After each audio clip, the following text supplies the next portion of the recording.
It's here. Game 3 mga kaibigan. NXP Solid. Laban sa Blacklist International. We had some pretty long games, my friend. Ito na ba yun? Ito na ba? Ito na talaga yun. Ito na ba ang talagang pangmatagalang game? Kasi madami din silang wave clear dito sa tol. Talagang feeling ko pang long games talaga yung dalawang team. Wala, Rene J talaga yung gagamit ng show eh. Kumbaga, Rene J Cho got kumbaga, let's say it could be an orthodox dito for the side of NXP Solid. Pero kasi, they're not really known to, alam mo yun, parang join yung circle ng mga taong gumagamit ng tank show. Kasi meron mga silang kill crit na pinipik eh. So, NXP Solid, they're sticking with their comfort picks. And you know what? That is really good for their side. Kasi sa totoo lang, as long as you're comfortable and you're playing at the full potential, that's better mas sometimes. okay na rin yun. But still, Blacklist International dito, I think they're really set on just getting this early game. I mean, the carry right now, yes, it's not picked as much, pero kasi there's this certain trend kasi ngayon sa mga side ng sa side ng Blacklist International na for the funnels, you really have to go for those heroes na pabilog yung damage output. That's true. Hindi siya linear, hindi siya single target. So, carry might take them down one by one. And pagdating dun sa mga later parts of the game, they can actually shred a lot of she can actually shred a lot of the damage output na nanggagaling dito kay nanggagaling dito sa side ng Blacklist International. But then again, how and in what way is that going to be possible for the side of NXP Solid? That's true. Yun yung sasagutin nila dito.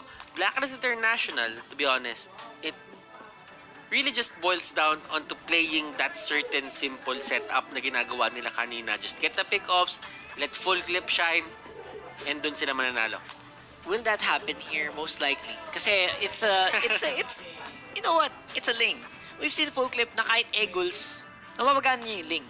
Like, I think that happened kanina din, where hindi naman dapat siya sobrang lumamang against with the 1v1 matchup, especially against a Lancelot, especially yung may hawak pa ng Lancelot na yon is si H2O. Diba? So, pero he was able to make it work, and especially against a carry, it will be easier for full clip. So, totoo lang, sa laban na to. Kasi there's a reason kung bakit hindi din masyadong pick ang mga marksman. Actually, narinig ko, pumapalak pa yung mga marksman nun. So, eto may fun fact tayo dito ngayon, Rockhart. 96 kills na si H2O sa buong MPL Season 6. Kailangan niya na lang ng 4 na kill para makasama siya sa 100 kill club. Sino yung mga nasa 100 kill club? Si Drix tsaka si Carl. Si Drix ng BSB, si Carl ng Bren, tapos ang susunod doon si H2O. Si Full Clip naman needs 12 kills to reach the 100 club, the 100 kills club. So, a lot of things are really happening. And we're only halfway through the league. Sino kaya mauna makatuhan? Kaya yung gusto ko lang. Yun yung mangyayari. Malupit. So sa ngayon, again, chill lang tayo muna mga kaibigan as we are in a bit of a technical pause. Pero we will be coming back soon pag tayo ay ready na and nag-iinit na ang ating mga teams for sure. And we're trying to make them play in the best condition possible. That's true. Especially in terms of diba, yung network latency, dapat lowest ping lagi, mga ganun. Diba? And use this time to strategize. Yung pause na yan, tingnan mo, mag-usap lang talaga sila. Parang sinasabi lang nila MB. Ganito mo, pasa mo yung bola agad kay Rene J. Pasa mo yung bola kay H2O. H2O, never hesitate. Never ever hesitate on the jump shot. Yes. Ayun, nag-usap-usap na sila dito. And look at Chester dito. Kahit sobrang baba ng buhay nila, they will still go for that steal on that bear. Alright, and they actually are going to have... I'm surprised na wala masyadong invade na gaganap ngayon. Simula kanina, pansin mo. Talagang both of these teams have such high respect for the security. Yung security guard. Talagang ayaw nilang lumagpas security guard masyado. I'm surprised by hindi naman sobrang wala. Sinabi ko lang there's like less amounts of invades that are happening recently in this matchup. And goes to show yung amount of, yung pagkakabasa nila sa kalaban nila is both of these teams are starting to work towards mid to late game na lang. Yeah. Wala nang masyadong greedy for the early game. Alam mo yun, kumbaga, ano kasi, yung setup din kasi na NXP Solid dito, they can't really go in for game number 3 dun sa may area na yon for the blue buff. So right now, nahuli nila si Eson and this might be the first blood of the game. Tignan natin, MB is actually there. Flicker and catches Eson. Aqua as well. Pero tignan natin dito kung paano aalis si MB. The ultimate coming out from Aqua talagang pinofocus yan na pinofocus si MB. One more hit. That could be it. Full clip dito with the execute cleanup crew. Pumasok na lang siya. Nabunggo siya ni Yawi dito. Tempest of Blades. It's there. At mapupoke niya pa ng isang beses Chester. That is going to be your trade para dito. Akala ko takas na yun eh. Actually, it looked like it was going to be an escape and full clip was going to be necessary to clean that up. Sabi kanina MB siguro, ganito mag first blood, tas ang problema na counterplay lang. Pero again, it looks really good so far for both of these teams. I would say na yung Turtle is going to be the next, I think all into dapat for Blacklist. They need this Turtle either on... Oh my gosh. And they have the, They have so the priority. They have the priority kasi may retro sila eh. They have the better early game as well. Walang retro dito si H2O. Unlike dun sa mga former games, yung previous games na meron sila dito sa series na to. But let's talk about that later as Yawi is just tanking up everything. Tingnan natin kung sino nga ba makakuha neto. Will the retribution count? Yes, it will. Ultimate dito. Flowing blood. Kailan papasok? Hindi niya ipipilit. And that is going to be a win for the side of Blacklist International. Ayaw talaga.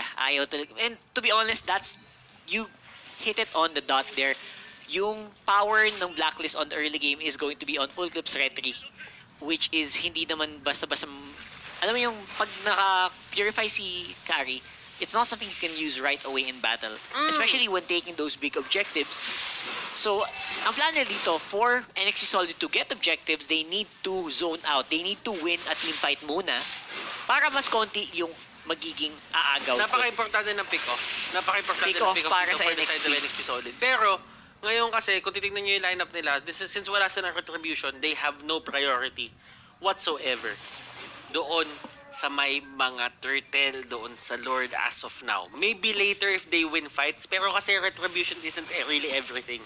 Kumbaga, it just sets you up para doon sa mga certain fights, sa mangyayari pa, sa mga susunod na, sabihin natin, sa mga susunod na oras ng game na to.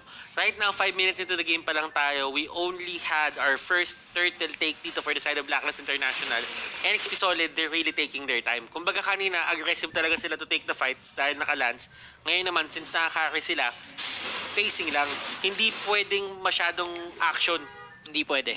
They need to slow down as much as possible. Pero looks like Blacklist naman gusto namang dumire-diretso sa labanan. With full clip getting another kill there. Orange and turtle buff.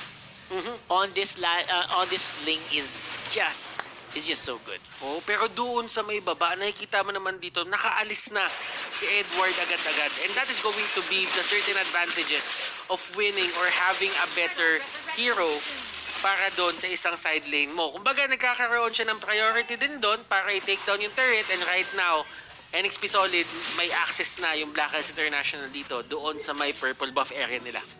That's right. And the buff's gonna be important, but ito ang mas importante. Itong turtle buff na to, pasok Chester into the Raging Sandstorm, not gonna be hitting anyone. Ang away ngayon is on! The turtle secured once more by full clip, at ito na ang big team fight. Masakit sa likod si Aqua. And si Eso naman hindi na kayang tiisin ang bawas din ng NXP dito. Lalaban at forward si Yawi. Disengage muna. For the meantime, it's a 1-for-1. Turtle on the side of Blacklist. Okay, good yung ginawa ng Blacklist International doon. Alam nila may priority sila, kaya pinilit nila yung pag-take ng turtle na yon. Ang ginawang tama doon ng side ng NXP Solid is they take down full clip agad. Sabi-sabihin yung turtle buff, naglaho lang. Tama. So, hindi rin na-utilize yun totally. So, deny kumbaga. Deny. It was denied. Nakuha yung gold pero denied pa rin. Exactly. And top lane naman, makuha ng NXT Solid ang Torre. Pero lang laban, titignan natin kung sila pa rin ang makakuha. Pasok naman si Chester. Si Chester dito, siya ang naipit sa may gitna. Yawi dito, will he get caught out? Naklap yung gulong. nakalap yung gulong. Hindi, matibay na gulong yan. Matibay. Matibay na gulong yan. Hindi mapaplat ng basta-basta yan. Oo. And I think that's fine. Getting a tower is good, tas disengage. That's what NXP needs to do. Again, habang tumatagal to nang wala sila masyadong na-suffer na losses, hanggat di sila nawawalan ng tore, okay si H2. Okay. Tatagal at lalakas tong carry na to. Kailangan lang, yung ibang miyembro din nila is kaya makipagsabayan mamaya. Diba? Kailangan hindi papers. Yun yung ginagawa dito ng NXP Solid. Kumbaga, sige, nananalo sila ng fights, nakakuha sila ng pick-offs, pero hindi nila nakukuha yung turrets natin dito sa may mid at sa may top basta-basta. So, there is time for NXP Solid to react. Katulad nga nung game number 2, sinabi natin na if nag-scale dito si Alice, magiging malaking problema yon sa side ng NXP Solid nung game number 2. Tama. Ganito din naman yung sitwasyon ngayon. If mag-scale tong Alice at nakuha niya yung souls na kailangan niya to get to 50 stacks, Nako, yun na yun. that is going to be the start ng pagkakaroon ng problema sa isang Alice dito. On the game. Neson, hinahabol ng gulong na may tinik. Makakatakas ngayon, hindi. Full clip going on the chase though for carry. Temps of place going out. And nahila silang lahat ni Kuya Aqua. Dexter very low as well. Pero si Tams, Pero si Tams nagtatrabaho sa baba. Ako po, hindi nababansin si Kuya Tams. Edward getting a lot of gold as well. Pero, maganda naman sa NXP. Ito yung sabi natin na condition para magkaroon sila objective after a team fight. Plus, wala sa posisyon ng kalaban. Nakuha nila ngayon ang turtle. Okay, so hindi yon totally on the side of Blacklist International lang kasi nakakuha sila That's ng right. turret sa may baba. Na-convert naman ng NXP Solid yon into that turtle. So, sabihin na lang natin, in terms of map control, I still favor the side of Blacklist International just because there is much room to move on. For NXP Solid naman dito, they can survive the next few fights na babato sa kanila ng Blacklist International. At least with H2O, with that turtle buff. At, di ba, Buhay pa yan. mabubuhay siya Oo. at mabibigyan siya ng extra protection na kailangan niya. Yep, ang problema lang is Chester did go down here on the mid lane, so baka maging problema yun for later.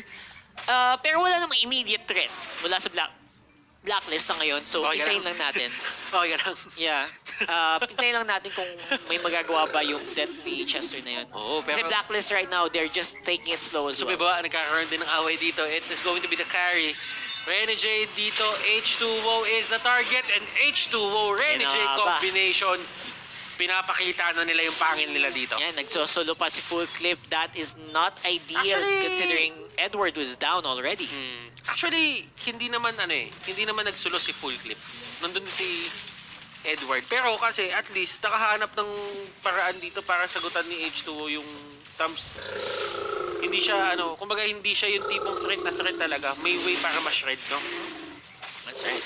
And speaking of shred, ito na yung bawa sa gitna ng labanan na gagawa ng Alice ni MB. Totoong-totoo na. And Aqua, hirap na hirap ding mag-survive dun. Sa labanan na yun, Yawi zoning everybody once more. Si Chester, pang follow-up sana. Pero hindi na daw muna kailangan for now. It's gonna be the back for Blacklist at ang push naman para sa NXP. Tumi-team fight na dito yung NXP Solid. Ano na sila? They are, how do I say this? Confident? In a way, na kaya nila panalunin to. Tingnan mo kung paano nila binibigyan ng malaking problema dito yung side ng Blacklist International. H2O dito, hindi nila maabot totally to take him down. Yes, damage is there, pero kasi kinakapos. And H2O has finally joined the 100 Kills Club in the Mpl-Ph Season 6. Yes, that's using Akari pa. Kailan tayo makasasali dyan? Pag Sa MPL nga, hindi tayo kasali sa Pag esports. nakapaglaro na, oo. Someday. Wait for it. Wait for it, my friends. Kuya H2O, galit. Going for the chase onto Eson. Hurricane Dance, makakalagtas kaya? I don't think so. And he will go down to the power of H2O. Oy! Dadagdag pa. Meron pa ng shield. That is the passive ng isang Akai, by the way. Kapag siya ay gumamit ng skill, nagkakaroon siya ng armor. Kala ko makakatakas na Shield. din eh. I hindi na pala. thought so too. Pero masyado talaga mabilis ang chasing capability dito. H2O making the carry work. We Ito na haven't yun. seen this hero for a long time. And right now, namamayagpag dito sa series na to. Game number 3. Yep, it's going to be that carry. Nagbubunyi ang mga marksman natin. Finally, may representative na daw sila aside from Lee Sanshin. Kasi Sawang-sawan daw sila kay Shin eh. So, ito naman, si Kari naman ang papakitang gilas ngayon. And looking like they are ready for a possible win. And tingin ko, they're on a good way. They're on a good way to getting this. As long as they can protect this Lord, madami silang bawas. Madami silang damage na magagawa sa Blacklist International base. Yung ano din kasi, yung dating din talaga kasi ng NXP Solid dito, hindi sila mabuli ni Edward eh. Kasi kanina, di ba, Edward had free reign to go over them. Ngayon kasi, nakuha niya yung tabs, kinahaki nila. Ibig sabihin, para nagkaroon ng sagutan ng problema. Chester dito with the ultimate, nakapag-flicker siya palabas. Lumuhod doon, no one goes down. The 1v1 sa baba na nagaganap. Dams versus Show. Rene J very, very low. Mukhang hindi na muna niya ipipilit. And that is going to be the successful defense para sa Blacklist. And masaya sila doon na nakuha nila yung ganong pacing. NXP Solid dito, nag-push lahat ng waves papunta dito sa side ng Blacklist International. And that is a win in itself. Kung may na-takedown siguro isang turret, mas nanalo pa sana sila. But still, the fact remains na NXP Solid dito, they are just moving as if sa kanila yung buong mapa na to. Totoo yan. And that's just how you do it. That's just how you do. And moving around the map like this is indication na talagang malaki-laki na din yung lamang. Hindi lang sa control sa mapa, kundi pati na din sa gold. Although, it's only 4,000 gold, actually. 4,000 gold at 13 minutes, mukha siyang hindi malaki. Pero, since yung gold na yan is mga nasa hero na tulad ni Kari, sa H2O, kay H2O, it actually does make NXP more threatening. Mas nakakatakot silang tingnan. That is actually a good point, Rockhart. Still, Chester dito on the other hand. Nahuli na si Edward dito and he gets shredded off. Peel composition. Rose Gold Meteor going to H2O. Tignan natin dito kung paano pipigilan ng Blacklist International yung pagtulak dito ng side ng NXP Solid. They lost one person. How will they hold? And look at this, MB going in with the ultimate. Tignan natin, Eson dito with Hurricane Dance. Yawi getting pushed back. He will go down. Whoa! And they stop the push. Grabe, yung pasok ni MB doon actually was super commendable. Pero for some reason, they had to pull back. Someone ordered to pull back from there and he had to walk paatras.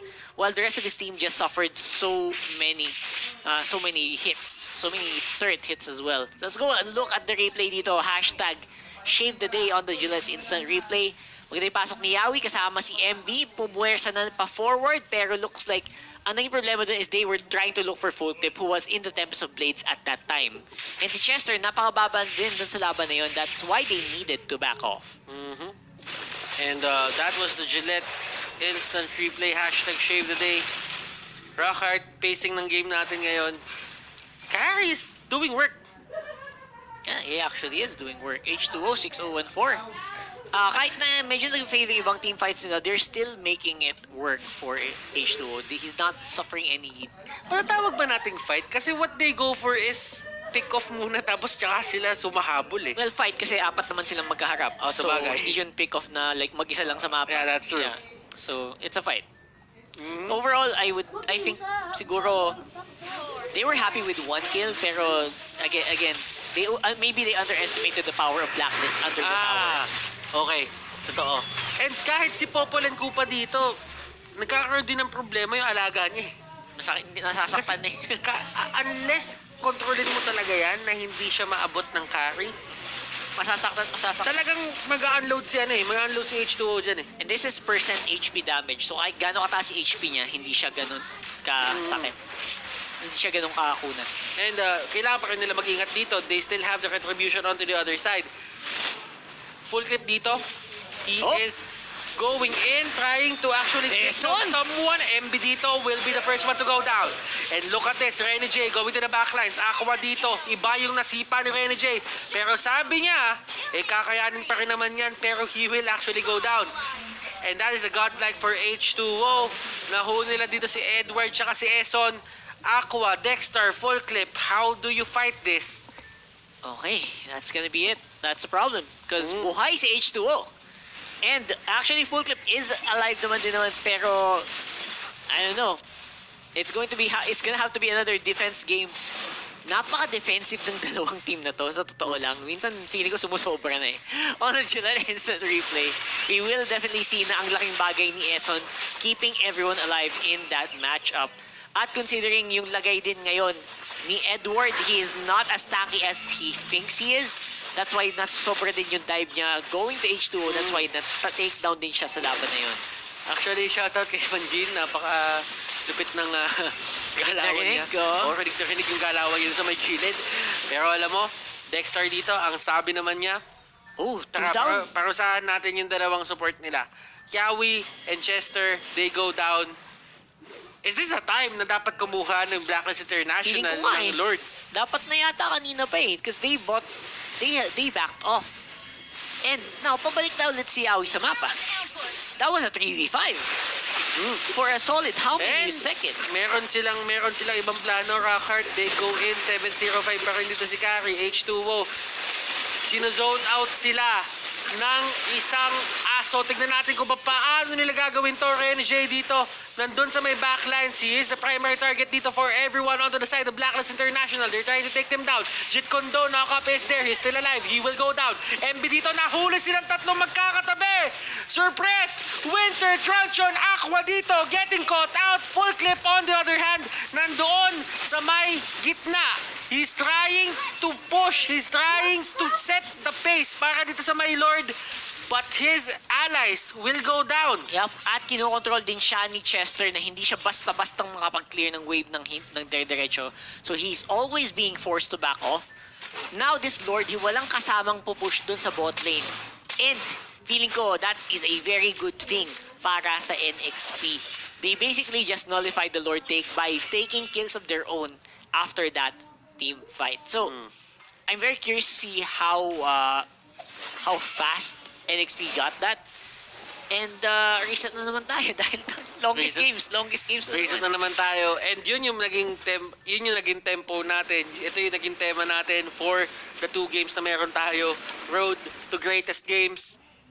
And kung mabilis tong game 3 na to, anticlimactic yun. Sa bagay, nga eh, no? Napaka-weird naman nun. Parang minadali. Kung 12 minutes, tapos agad. Hindi! Sabi ni Ginoong Valdez, todo na natin to. And it is happening. We are on the 20-minute mark almost. Oy, teka, grabe naman yun. Ayan, the Raging Sandstorm palayo, pero nasunog na siya ni Edward with the Molten Sights. Tower goes down in mid, and they are now collapsing onto the middle of the pit. Nahuli nila si Full Clip dito, Rene J, with the heads-up play. Aqua, kinakalmot-kalmot siya ni Iori dito sa may likod. Pero Eson, siya susunod na tutumba. Rene J, talagang gustong-gusto niya dito makuha si Aqua. He will go down as well. Dexter dito, last target, final target for the side of Blacklist International. And they are going to march on. Nagmamadali dito yung mga members ng NXP Solid. This is the long march.